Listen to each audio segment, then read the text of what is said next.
Now, from the Ford Sports Desk, KOMU 8 Sports. Good morning, Mid-Missouri. While some of you may be recovering from dressing up as your worst nightmares for Halloween, the Missouri Tiger football team is looking to rebound from a nightmare of their own. The 10th-ranked Tigers return to Faurot Field tomorrow night to take on the Tennessee Volunteers. Missouri will try and maintain their lead in the SEC East after dropping a homecoming heartbreaker to South Carolina. Mizzou blew a 17-point lead in the fourth quarter, which eventually led to South Carolina winning the game in double overtime after a missed field goal by Andrew Baggett.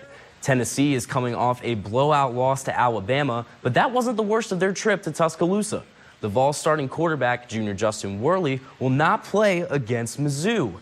The Tigers say they can't afford to keep thinking about last week's loss if they want to beat the Volunteers. Don't let it turn into two. I mean, it's really up to us what we want to do. We can either get back to our grind, go back on the football field and keep making plays, or we can keep thinking about the South Carolina loss and have another one. It's going to be a fight the whole game, and it's going to come down. We're going to have to win in the fourth quarter and just do what we do. While the football team takes the field tomorrow night, other Tiger teams will be in action at home tonight. The 6th-ranked, undefeated Missouri volleyball team will be at home against the Ole Miss Rebels at 6:30 p.m. They'll look to improve to 26-0 on the season. The men's basketball team will have its second exhibition game of the season against Central Missouri at 7:30 p.m. Frank Hayes' squad won by 25 in their first exhibition event. One of the top-ranked high school basketball recruits in the nation, Devin Booker, has decided where he's going to college. Booker will be a Kentucky Wildcat. He's the son of Melvin Booker, who starred on Missouri's Big 8 championship team that went unbeaten through conference play in 1994. ESPN ranks Booker as the 18th best player in the country. He chose Kentucky over Missouri, Michigan, and Michigan State. Now, the high school football playoffs kicked off yesterday. We'll get things started with Helias and Marshall in Jefferson City. Helias coach Phil Pitts looking to get off to a good start for the playoffs. Second quarter, Helias already up 35-0. Wyatt Porter's going to hit tight end Hale Henches here, and Henches is going to punish a few tacklers. They just can't bring him down here for a few seconds. That's going to set up another pass to Henches. Wyatt Porter throws it 12 yards to the tight end on a beautiful fade route in the end zone. Crusaders are now up 42-0.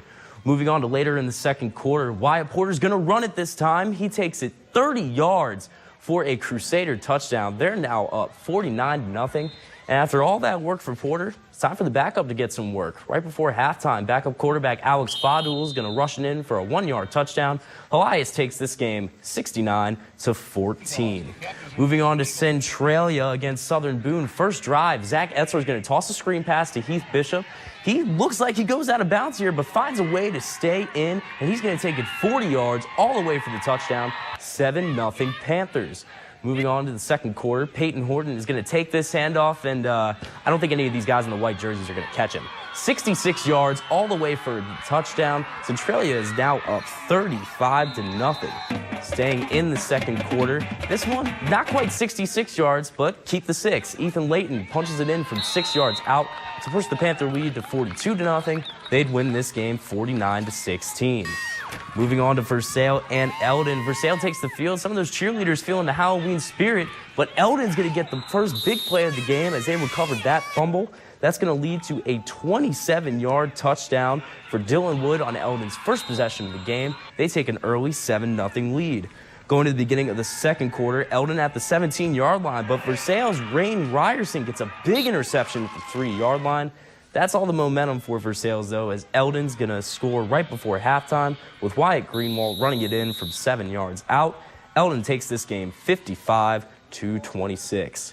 And lastly, we got North Callaway against Montgomery. It's a rematch. Montgomery won the first meeting 34-14, and we always know defense comes through in the postseason. North Callaway is going to force a turnover here to keep Montgomery out of the end zone. Now in the first quarter, Montgomery up 3-0. On 3rd and 14, Kyle Kroll hits the screen pass to Gerard Jordan, who turns it into a touchdown. 10-0 Montgomery.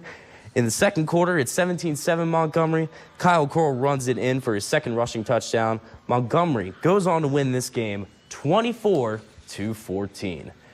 That's going to do it for us here in sports. We'll be back right after this.